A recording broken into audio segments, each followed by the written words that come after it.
Hello children. இப்போ இந்த வீடியோல motion in a straight line அப்படிங்கற யூனிட்ல என்னென்ன இம்பார்ட்டன்ட் ஃபார்முலா அப்படிங்கறத பார்த்தலாம். motion in a straight line இது முக்கியமா நீங்க தெரிஞ்சுக்க வேண்டியது displacement. Displacement is nothing but shortest distance from initial position to the final position of the particle. அதுதான் வந்து நம்ம displacement சொல்றோம்.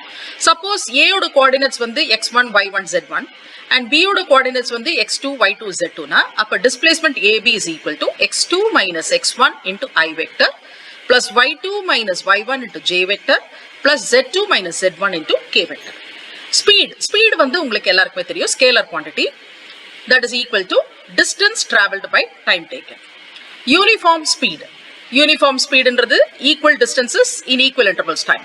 So ஒவ்வொரு t secondsல வந்து எவ்வளவு distance travel பண்ணு. So 2 seconds first 2 seconds அடுத்த 2 seconds அடுத்த 2 seconds அப்படின்றச்சே ஒவ்வொரு தடவையும் அது equal distance travel பண்ணிட்டனா அதை நம்ம யூனிஃபார்ம் ஸ்பீடுன்னு சொல்றோம். ஆனா நான் யூனிஃபார்ம் ஸ்பீடுன்றது அதே டைம் இன்டர்வல் சேமா இருக்கும் ஆனா டிஸ்டன்ஸ் சேமா இருக்காது, அன்இக்குவல் டிஸ்டன்சஸ். அப்போ அதை வந்து நம்ம நான் யூனிஃபார்ம் ஸ்பீடுன்னு சொல்றோம். ஸோ ஆவரேஜ் ஸ்பீட் வந்து is equal to total distance travelled by total time taken. Suppose இப்போ ஒரு பாடி வந்து வெலாசிட்டி, இப்போ வந்து நம்ம வெலாசிட்டி அப்படின்றச்சே average velocity or average speed அப்படின்றச்சே நம்ம இதெல்லாம் வந்து நம்ம என்ன பண்ணலாம், டோட்டல் டிஸ்டன்சஸ் டிராவல்டுனா சே x1 x2 x3 x4 அந்த மாதிரி distances traveled வந்து நம்ம வந்து அந்த மாதிரி எடுத்துட்டு and for x1 at a time of t1, x2 at a time of t2, x3 at a time of t3 அப்படி எடுத்தா அப்ப average speedன்றது is equal to x1 plus x2 plus x3 divided by t1 plus t2 plus t3. இப்போ வந்து பாடி, இப்போ suppose ஒரு object வந்து it is now going to travel with different speed. அப்போ v1 v2 v3 அந்த மாதிரி பர்టిక్యులர் டைம்ல t1 t2 t3 அப்படின்றதுனா அப்போ இந்த மாதிரி நம்ம இது எழுதலாம். we can அத வந்து நம்ம எல்லாத்தையுமே ஆட் அப் பண்ணலாம். ஃபைனலா எல்லா velocity total velocity by total time taken or total by total time taken is the total distance அப்படின்றத நம்ம சொல்லலாம். இப்போ instantaneous speed அப்படின்றது பாத்தீங்கன்னா இன்ஸ்டன்டேனியஸ் ஸ்பீட் அப்படின்றது என்னன்னா குறிப்பிட்ட ஒரு பர்டிகுலர் செகண்ட்ல வந்து என்ன ஆகுது, பர்டிகுலர் டைம்ல என்ன ஆகுது. சே ஒரு ஆப்ஜெக்ட் வந்து ஒரு 10 செகண்ட்ஸ் டிராவல் பண்ணிதுன்னா அப்போ ரெண்டாவது செகண்ட்ல அதோட வெலாசிட்டி என்ன அப்படின்றத நம்ம ஈஸியா கண்டுபிடிக்கலாம். அதுதான் நம்ம இன்ஸ்டன்டேனியஸ் ஸ்பீட் அப்படின்னு சொல்றோம். So limit delta T tends to 0 delta X by delta Y is equal to dx by dt சொல்லலாம். Or velocity is equal to displacement by time taken.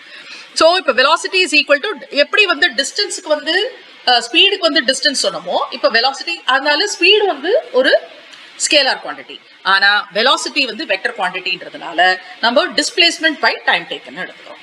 So uniform வெலாசிட்டின்றது it has equal displacement in equal, அங்க என்ன பார்த்தோம், equal distance in equal intervals of time. அதே மாதிரி இங்க equal displacement in equal intervals of time. அதே மாதிரி நான் யூனிஃபார்ம் வெலாசிட்டின்னு பாத்தீங்கன்னா அப்ப சேம் டைம் இருக்கும் ஆனா unequal displacement இருக்கும்.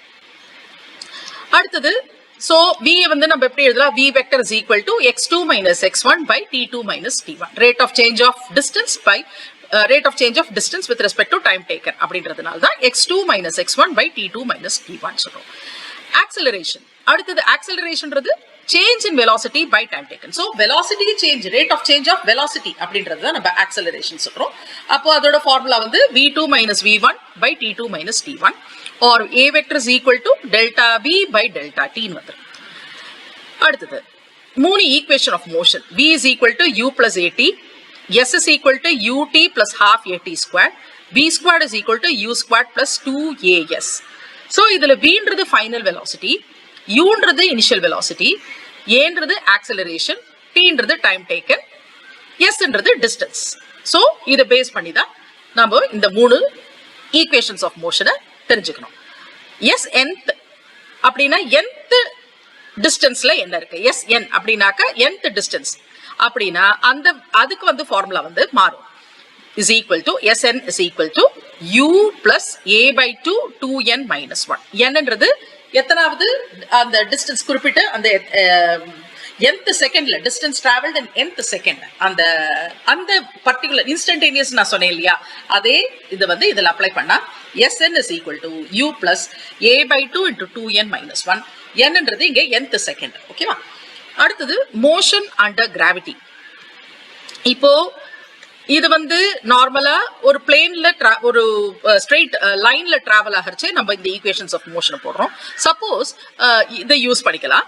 Motion of motion under gravity, அதாவது ஆப்ஜெக்ட்ஸ் அண்டர் ஃப்ரீ ஃபால்னு சொல்றோம் பாத்தீங்களா, அதாவது மேல இருந்து நம்ம ஒரு ஆப்ஜெக்டை தூக்கி போடுறோம், இல்ல மேல இருந்து ஒரு ஆப்ஜெக்ட் கீழ் விழுது, அப்போ அந்த இதே ஈக்குவேஷன்ஸ் ஆஃப் மோஷனை நம்ம யூஸ் பண்ணலாம். அதுக்கு வந்து என்னென்ன ஃபார்முலா அப்படின்றது பாத்தீங்கன்னா, இப்போ இனிஷியல் வெலாசிட்டி u0 அண்ட் ஏன்றது வந்து பாத்தீங்கன்னா பிளஸ் ஜின்னு வரும்.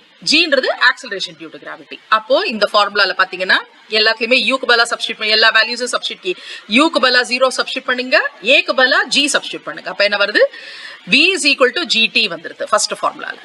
செகண்ட் ஃபார்முலால h is equal to half g, s is equal to ut plus half at squared இல்லையா? அங்க s க்கு பதிலா இங்க வந்து ஹைட் தான் எடுத்துக்கிறோம். sன்றது இங்க ஹைட் ஆயிடும். h is equal to half gt squared. v squared is equal to 2gh and 2gh v square அந்த ஃபார்முலால போட்டீங்கன்னா சோ இதுல h is proportional to t squaredன்றதை நம்ம புரிஞ்சுக்கலாம். h வந்து எப்பவுமே is directly proportional to the square of the time taken. So distance fallen in time t1 2t 3t இதெல்லாம் வந்து பாத்தீங்கன்னா இந்த ஃபார்முலால நீங்க சப்ஸ்டிட்யூட் s ல சப்ஸ்டிட்யூட் பண்ணீங்கன்னாக்க அதாவது t 2t 3t அந்த மாதிரி எடுத்தீங்கன்னா அதோட ரேஷியோ வந்து பாத்தீங்கன்னா we can see that அந்த டிஸ்டன்ஸ் ரேஷியோ வந்து பாத்தீங்கன்னா 1:3:5 இருக்கும். அடுத்து பாத்தீங்கன்னா பாடி projected vertically upwards. இப்போ பாடி அண்ட் ஃப்ரீ ஃபால் பார்த்தோம். இப்போ பாடி projected vertically upwards, அதாவது கீழ இருந்து மேல தூக்கி போட்டா அப்போ அதோட இந்த ஃபார்முலா எப்படி மாறும் அப்படின்றது பார்க்கலாம். அப்ப இந்த கேஸ்ல என்ன ஆகும்னா v0 ஆயிடும், ஆல்பா வந்து சாரி a வந்து -g ஆயிடும். அப்போ u is equal to gt வந்துரும், h is equal to half gt squared, u squared is equal to 2gh. So t is equal to root of 2h by g, u is equal to root of 2gh. So இந்த formula நல்லா தெரிஞ்சுக்கணும். ஏன்னா kinematics பொறுத்தவரை பாத்தீங்கன்னா ரொம்ப ரொம்ப இம்பார்ட்டன்டான chapter. அதனாலதான் நான் ரெண்டா டிவைட் பண்ணி கொடுத்துருக்கேன். Motion in straight line, motion in plane. Motion in plane அடுத்த வீடியோ உங்களுக்கு. சோ இது எல்லாமே இம்பார்ட்டன்ட் ஃபார்முலா நீங்க தெரிஞ்சு வச்சுக்க வேண்டியது. சோ ரிலேட்டிவ் வெலாசிட்டி பாத்தீங்கன்னா VA அண்ட் VB வந்து ரெஸ்பெக்டிவ் வெலாசிட்டிஸ், அதாவது ஆப்ஜெக்ட் A ஓட வெலாசிட்டி VAவும் ஆப்ஜெக்ட் B ஓட வெலாசிட்டி VB னா, இப்போ ஆப்ஜெக்ட் ரெண்டு ஆப்ஜெக்ட்ஸும் வந்து when they are relative velocity A of A with respect to B ரெண்டும் சேம் டைரக்ஷன்ல போச்சுன்னா VAB is equal to VA minus VB. ரெண்டும் ஆப்போசிட் டைரக்ஷன்ல போச்சுன்னா if relative velocity of VAB is equal to VA plus VB. இந்த relative velocity of rain with respect to moving man, இது வந்து ஒரு important formula உங்களுக்கு வரும். VM is equal to velocity of man OA vector and VR வந்து velocity of the rain எடுத்தோம்னா, அப்போ இந்த மாதிரி ரெயின் ப்ராப்ளம்ஸ்ல நீங்க டைரக்டா இந்த ஃபார்முலா சப்ஸ்டிட்யூட் பண்ணலாம். velocity of rain with respect to man is equal to root of VR squared plus VM squared plus 2 VR VM cos 90 cos theta or cos 90 90 degrees ன்றது ஸ்ட்ரைட்டா வெர்டிகலா எடுக்கறச்சு cos 90 ன்னு எடுத்துக்கலாம். So theta is equal to tan inverse of VM by VR.